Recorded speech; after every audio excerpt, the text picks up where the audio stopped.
உன்னோடுதான் என் ஜீவன் ஒன்றாக்கினான் நம் தேவன். நீதானம்மா என் தாரம் மாறாதம்மா என் நாடும் இந்த நேசம் பாசம் நாடும் வாழ்க. ஏட்டி முத்து, இத்தனை வருஷம் கழிச்சு வண்டி ஓட்ட கத்துக்கணும்னு இப்பதான் உனக்கு ஆசை வந்துச்சா? ஆமாட்டி, என் வயசு பிள்ளையெல்லாம் என்னென்ன வண்டியோ ஓட்டுறாவ. எனக்கு இந்த டிவிஎஸ் ஓட்ட தெரிய மாட்டேக்கு. அதான் எங்க அப்பா வயலுக்கு இன்னைக்கு நடந்துதான் போனாவ. வீட்டுல சும்மா கிடைக்கே அப்படின்னு தூக்கிட்டு வந்துட்டேன். ஒழுங்கா சொல்லி கொடுத்துருவல்ல. நீ ஒன்றும் கவலையே படாதட்டி முத்து. இலக்கியாவை நம்பினோர் கைவிடப்படார். இன்னைக்கு பாரு, ஒரு நாள்ல உனக்கு சூப்பரா டிவிஎஸ் ஓட்ட நான் கத்து கொடுக்கேன். அப்பாடா, ரொம்ப சந்தோஷம் டி. சரி சரி வா, சீக்கிரம் கத்துக்க ஆரம்பிப்போம். பிறகு உங்க அப்பா வயல்ல இருந்து வீட்டுக்கு வந்துட போறவ. நீ வேற வீட்டுல யார்ட்டி சொல்லாம கொள்ளாம வண்டி எடுத்துட்டு வந்திருக்க. பத்திரமா கொண்டு போய் எங்க வைக்கணும்ல. அதுவும் சரிதான். நல்லபடியா கத்து கொடுத்துருமா. ஏட்டி, உனக்கு கத்துக்கணும்னு ஆசை வந்தா முந்தையே என்கிட்ட சொல்ல வேண்டியதானே. என் ஸ்கூட்டி எடுத்துட்டு வந்து கொடுத்துருப்பேன்ல. பொறுமையா 2 பேரும் கத்துட்டு வீட்டுக்கு போயிருந்துருக்கலாம். இப்போ உங்க அப்பா எப்போ வருவாங்களோன்னு பயந்து பயந்து தானே கத்துக்க வேண்டியிருக்கு. ஐயோ, எனக்கு இதுவே ஓட தெரியாது. அப்புறம் உன் ஸ்கூட்டி எடுத்துட்டு வந்து எங்கேயாவது உடச்சிட்டேன்னா அது வேற வம்பு. வேணாப்பா. ஏட்டி பைத்தியக்காரி, உன்னால முடியும், நீ தான் நம்பணும். சரியா? நீயே இப்படி பயந்துட்டு இருந்தா எப்படி? எம்மா எம்மா, மோட்டிவேஷனல் ஸ்பீக்லாம் அப்புறம் போட்டுக்கலாம். முதல்ல எனக்கு சொல்லி கொடுமா தாயே. மாப்பிள்ள, உங்ககிட்ட ஒரு முக்கியமான விஷயம் சொல்லணும்யா. முக்கியமான விஷயமா? அது என்னதுல? அது மாப்பிள்ள, அது அட என்னல இது புதுசா வெக்கம்லாம் படுற? என்ன விஷயம்? அது நான் ஒரு பிள்ளைய, நீ ஒரு பிள்ளைய, அட கடகடன்னு சொல்லல இழுக்காம. ஏல, டக்குன்னு எப்படி சொல்ல? ஒரு மாதிரி இருக்கலாம். ஒரு மாதிரி இருக்கா? ஐயய்ய, என்ன கதை? தெளிவா சொல்லு. அது நான் ஒரு பிள்ளைய லவ் பண்ணியேன். சரியா போச்சு மாப்பிள்ள. இது எப்பத்துல இருந்து? அது ஒரு 6 மாசமா. யோல, சரியான கள்ள பையல நீ. 6 மாசமா ஒரு பிள்ளைய லவ் பண்ற? என்கிட்ட ஒரு வாரத்தை சொல்லல பத்தியா? இல்ல மாப்பிள்ள, நான் இன்னும் அந்த பிள்ளைகிட்டயே சொல்லல. ஓஹோ, சாருக்கு ஒன் சைடு லவ்வோ? நான் கூட 2 பேரும் லவ் பண்ணி சொல்லாம மறைச்சிட்டேன்லாம் நினைச்சேன். பாத்துல மாப்பிள்ள, நீ இங்க பாத்துக்கிட்டே இருந்து எவனாவது கடைசியில கொத்திட்டு போயிருப்பாரான். அப்படிலாம் போக விட்டுருவோமா? சரி, எப்போ உன் காதல அந்த பிள்ளைகிட்ட சொல்லி ஓகே வாங்க போற? அதுக்குதான் பயமா இருக்கு. பயமா இருக்கா? சரிதாண்டி, இனி இப்படி பயந்தா எப்படி? ஏல, இதெல்லாம் காதல். இது உனக்கு புரியாது. காதல் உணர்வு வந்தா அது எப்படி இருக்கும் தெரியுமா? அதெல்லாம் உன்ன மாதிரி சிங்கிள் பயலுக்கு எப்படிலாம் தெரியும்? ஏப்பா, இவனே 6 மாசமா தான் ஒரு பிள்ளை பின்னாடி சுத்திக்கிட்டு இருக்கான். அது அந்த பிள்ளைக்கே தெரியாதான். இதுல வேற காதலாம் உணர்வான் என்னென்ன சொல்றான் பாருங்க. பாத்துல, நீ போய் அந்த பிள்ளைகிட்ட சொல்லி அந்த பிள்ளை வீட்டுல எல்லாம் சொல்லி அடி வாங்கி தந்துட போறா. பார்த்து பத்திரம். அடிக்களவு அவிய வீட்டுல யாரும் இல்ல. அவளுக்கு ஒரு தம்பி தான் உண்டு. ஓஹோ, சார் இந்த அளவுக்கு விசாரிச்சிட்டீங்களா? பிள்ளைக்கு எந்த ஊரு? நம்ம ஊர் தான். அடமட்டி பயலே, நம்ம ஊர் பிள்ளையவா லவ் பண்றா? யார் அந்த பிள்ளை? அது அது அட சொல்லி தொழல, 1008 சோழி கிடக்கு. அது உன் அத்தை மக இலக்கியா இருக்காளா? ஆமா, இருக்கா. ஆ, உன் அத்தை மகளுக்கு ஃப்ரெண்டா ஒருத்தி கூடயே சுத்துவாள்ல எங்க போனாலும், முத்து. அவளை தான் மாப்பிள்ள பார்த்துட்டு இருக்கேன் 6 மாசமா. ஓஹோ, சார் முத்துச்செல்வி பின்னாடி தான் சுத்துறீங்களோ? சரி, நீ லவ்வ தான் இன்னும் அந்த பிள்ளைகிட்ட சொல்லல. இப்படி நீ அவன் பின்னாடி சுத்துறன்னா தான் அந்த பிள்ளைக்கு தெரியுமா? ஆஹா, தெரியாது மாப்பிள்ள. அவ ஒரு நாளும் நான் பின்னாடி போகும்போது திரும்பி பார்த்ததே இல்லை. அவ பேசாம அவ வேலையை பார்ப்பா, நான் அவளையே பார்ப்பேன்.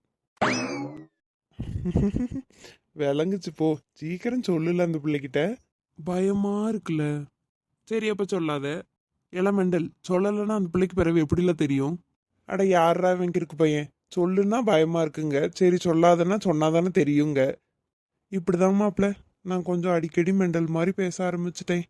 படுத்தா தூக்கமே வர மாட்டேக்கு. பசிக்குது, சாப்பிடவே முடியல. எல்லாம் அந்த பிள்ளை நினப்பாதான் இருக்கு. படுத்தா தூக்கம் வரல, பசிக்கு சாப்பிட முடியலையா? நீ ஒரு நல்ல டாக்டரா பாக்குறது நல்லதுன்னு நான் நினைக்கேன். இதெல்லாம் உனக்கு புரியாதுல மொட்டை பையா. நீயும் லவ் பண்ணுவல்ல, அன்னைக்கு என்கிட்ட வந்து புலம்புவல்ல, அப்போ பார்த்துக்கிறேன் உன்னை. இல்ல ரகு, நான்லாம் ஒரு நாளும் உன்னை வந்து புலம்ப மாட்டேன். ஏன்னா எனக்கு இந்த காதலுக்கு இதெல்லாம் செட்டே ஆகாது. நான்லாம் தனியாக அப்படியே ஜாலியாக இருப்பேன். வீட்டில் பிள்ளைய பார்த்து இந்த பிள்ளைய கட்டிக்கோன்னு சொன்னாங்கன்னா கட்டிக்குவேன், அவ்வளோதான். ஓஹோ, பார்க்கண்டே, பார்க்கேன். நான் இங்கே தானே இருப்பேன். நான் கருணாக்குக்காரன் சொன்னா அப்படியே பலிக்கும் பார்த்துக்க. நான் சொல்றேன் உனக்கு லவ் மேரேஜ் தான் நடக்கும் பாரு. நீ லவ் பண்ணிட்டு எதையாவது ஒரு பிள்ளையை பிடிச்சிருக்குன்னு என்கிட்ட வந்து புலம்புன்னு புலம்ப போறா. உன் டைரியில நோட் பண்ணி வச்சுக்கல. சாரில, டைரி எழுதுற பழக்கம் கிடையாது. கடவுளே, உன் ஃபோன்லயாவது நோட் பண்ணி வச்சுக்கல.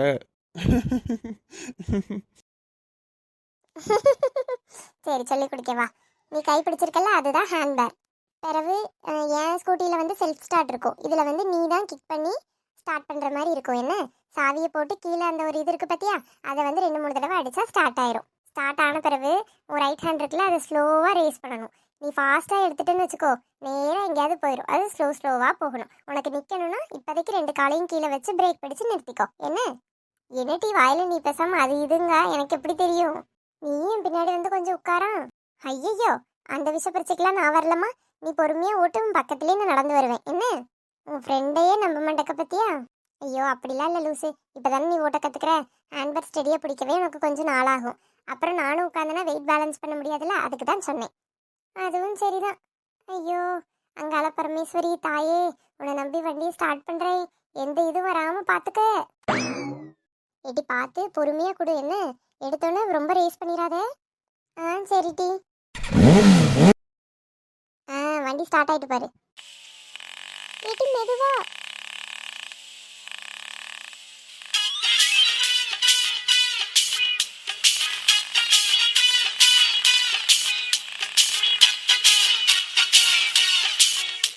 ஏடி காப்பாத்து. அட கடவுளே, இவ என்ன இப்படி முறுக்கிட்டு போறா? எங்க போய் விழுந்து வர போறான்னு தெரியலையே. அட கடவுளே, என்ன இது இவ்வளவு வேகமா வண்டி போயிட்டு இருக்கு? ஐயோ, அங்க நிக்கிற உயிர்னால இடிச்சிருவேன் போலயே. ஐயோ தள்ளி போங்க, தள்ளி போங்க. என்னமோ சத்தம் கேட்கல. ஏன் மாப்பிள்ள டேய்? என்னடி ஆச்சு? ஏமா முத்து, சித்த பார்த்து வரக்கூடாதா? பாரு, உன்னால செவனேன்னு ரோட்டு ஓரத்துல நின்னவன் அடி வாங்கிட்டு இருக்கான்ல.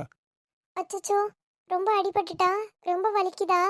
இல்லை இல்லை பரவாயில்ல, லேசாக தான் அடிபட்டு. பார்த்து வந்திருக்கலாம்ல. ஐயோ ரகுவண்ணா, ரொம்ப சாரிண்ணா. இப்பதான் நான் முறையாக அவளுக்கு சொல்லி கொடுத்துட்டு இருந்தேன்.